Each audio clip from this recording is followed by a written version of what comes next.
अस्सलाम वालेकुम दोस्तों, welcome my YouTube channel HVACH। आप जो ये वीडियो देख रहे हैं इसमें जो कॉपर का तार है, ये तार जला हुआ नज़र आ रहा है। किसी भाई ने वीडियो सेंड किया था और उसी से रिलेटेड आज का सवाल है कि तार जला क्यों है। अकॉर्डिंग टू उसके हिसाब से कुछ दिन पहले ही घर का वायरिंग हुआ है और लगभग 6 महीना 8 महीना हुआ है घर का नया वायरिंग किया गया था, लेकिन 6 महीना 8 महीना के बाद वायर इस तरह का हो गया। तो सवाल अब ये है कि ऐसा क्यों हुआ, उसके क्या क्या कारण हैं, कहाँ मिस्टेक हुआ जो ये तार इस तरह का ब्लैक हो गया। उसी से रिलेटेड वीडियो है, शुरू करते हैं। ये तार को देख के ऐसा लग रहा है, एक जो पहला जो चीज़ मुझे जो लग रहा है, इस तार के ऊपर ओवरलोड है। ओवरलोड होने की वजह से ये प्रॉब्लम दिख रहा है कि तार ब्लैक हुआ है। तो सबसे पहले जो घर का जो कैपेसिटी है, जो लोड है, वो चेक करो। कभी कभी क्या होता है, लोग जानते होंगे कि जब घर बना रहे हैं या इस तरह का, तो वो वायरिंग कंप्लीट होने के बाद, वायरिंग जब कंप्लीट हो गया उसके बाद फिर कुछ एडिशनल ख्याल आ रहा है। जब रेडी हो गया, फिर समर आया, तब वो क्या कर, पहले सोचा नहीं। तो पहले जो कैपेसिटी पूछा, जब वायर लगा रहे हैं तो भाई क्या लगाना है, तो हमें 2 पंखा लगाना है, हमें 10 लाइट लगाना है, 20 लाइट लगाना है, उसके हिसाब से वो वायरिंग हुआ। लेकिन वायरिंग कंप्लीट होने के बाद जब सब रेडी हो गया है, तो बाद में कुछ एडिशनल एक्स्ट्रा चीज़ों की ज़रूरत पड़ी। जैसे समर आया तो भाई हमें गर्मी लग रहा है तो हमें AC लगाना है, तो अब यहाँ लोड बढ़ेगा। वायर लोड के हिसाब से नहीं लगाया है, हमें कूलर लगाना है तो एक कूलर नो प्रॉब्लम, 2 कूलर नहीं। लेकिन किसी किसी के रूम बहुत ज़्यादा होते हैं, 5 6 रूम में, तो 5 रूम 6 रूम में लोड पड़ रहा है। तो जब आप लोड बढ़ा रहे तो वायर की कैपेसिटी नहीं बढ़ा रहे। तो सबसे पहले जो रीज़न नज़र आता है वो ओवरलोड की वजह से ये प्रॉब्लम हो सकता है। तो कभी भी पहले घर बनाने के टाइम कुछ भी इस तरह के जो चीज़ कंस्ट्रक्शन बना रहे हैं तो सोच लो क्या इतना लोड देना है, उसके हिसाब से वायर का कैपेसिटी होना चाहिए। वो कैपेसिटी वो अंडर कैपेसिटी होगा और लोड आप ज़्यादा डालेंगे तो इस तरह का प्रॉब्लम बिल्कुल होना है। तो मेरे हिसाब से इस लोड के वायर के ऊपर बहुत हेवी लोड पड़ा है और जिससे धीरे धीरे वायर गर्म हुआ है और फिर वायर का जो कलर है वो आपका ब्लैक हुआ है। ये एक रीज़न है। सेकंड है लूज कनेक्शन। जहाँ से जो मेन वायर आ रहा है और जो लोड जहाँ जहाँ पड़ रहा है, लूज कनेक्शन को चेक करें। कहीं पर लूज तो नहीं है, प्रॉपर फुली टाइट है कि नहीं, ये बहुत ज़रूरी है।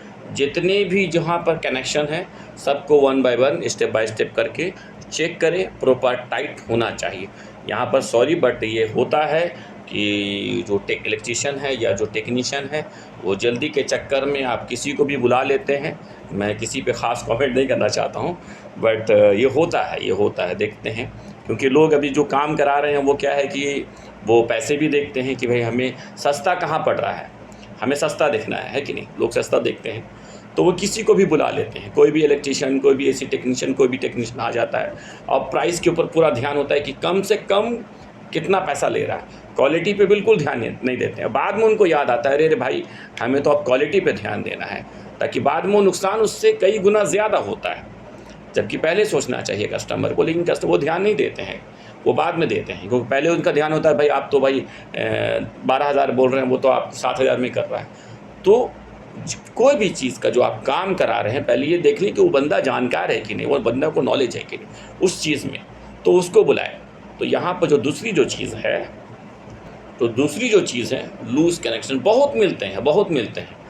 कहीं कहीं पर सिर्फ तार रखा हुआ इतने, मतलब क्योंकि वो प्रॉपर नॉलेज नहीं रहता है तो मिस्टेक करते हैं वो। हाँ, यकीन मानिए कहीं कहीं से जो AC का जो कॉपर पाइप है इंडोर टू आउटडोर का, वो विंडो से ले गया है, विंडो से आर पार करके ले गया। बाद में उसको समझ में आ रहा है कि विंडो बंद कैसे होगा। तो बड़े महान महान लोग हैं। तो काम कराते समय थोड़ी सी पैसा ज़रूर है, पैसे पे ज़रूर ध्यान रखें। मैं ये नहीं बोल रहा हूँ कि जो मांगे दे दो, लेकिन थोड़ा देखना भी चाहिए कि बंदे को जानकारी हो जो काम कर रहा है। तो लूज़ कनेक्शन के ऊपर भी ध्यान देना चाहिए। तो जो जानकार बंदा होगा उससे इतना मिस्टेक तो नहीं होगा। तो जो दूसरा है वो लूज़ कनेक्शन है। अब नंबर 3 है, कुछ लोग ये कह रहे हैं कि ये तार डुप्लीकेट है, 2 नंबर है, सही नहीं है, कॉपर के नाम पे वो लोहा है, आयरन है, वगैरह वगैरह। तो मेरा यहाँ पर एक एक्सपीरियंस मैं शेयर करता हूँ। अगर डाउट हो रहा है, हो सकता है, मैं ये नहीं बोलूँगा कि नहीं हो सकता है, क्योंकि भाई आजकल कुछ भी पॉसिबल है। इतनी मिलावटी दुनिया में तो कुछ भी ओरिजिनल नहीं है, लेकिन कुछ है, अभी भी ऐसा नहीं है, लेकिन ये पॉसिबल हो सकता है और है भी कुछ हद तक। लेकिन अब मैं थोड़ी सी यहाँ पर भी एक बात रख दूँ कि अगर डाउट हो रहा है कि ये 100% कॉपर नहीं है, मिलावट है, तो एक काम ये करना है कि जो छिला हुआ जो दिख रहा है, उसको साफ़ करके, क्लीन करके, एमरी पेपर से, रफ पेपर से उसको क्लीन करके देखना चाहिए। और अगर वो क्लीन करने के बाद कॉपर नज़र आता है तो वो फिर ओके है, कॉपर है, वायर में कोई दिक्कत नहीं है। फिर जो दिक्कत है यानी ओवरलोड की वजह से ही ये प्रॉब्लम हुआ है। तो ये काम कर सकते हैं, अगर डाउट हो रहा है तो उसको आप छील के, जो ऑलरेडी वो ये है, उसको साफ़ करके प्रॉपर उसको क्लीन कर ले, और क्लीन करने के बाद चेक कर ले। अगर क्लीन करने पर भी होगा, क्योंकि अगर लोहा होगा तो लोहा में आप ये उसको मैग्नेट का भी इस्तेमाल कर सकते हैं, वहाँ से वो आप चेक कर सकते हैं। लेकिन अगर लोहा नहीं होगा, कॉपर में तो आप नहीं हो सकता, मैग्नेट का इस्तेमाल करेंगे तो नहीं चिपकेगा, लेकिन अगर वो लोहा होगा तो चिपकेगा। और साफ़ करेंगे तो वहाँ से भी आप एक चेक कर सकते हैं कि ये कॉपर है या लोहा है। तो एक वजह। और अगर वो कॉपर है, उसके बाद अगर कॉपर है और उसके बाद ये अगर ब्लैक हुआ है, तो कन्फर्म है इस तार पे ओवरलोड है, बहुत ज़्यादा लोड है उसके कैपेसिटी के हिसाब से।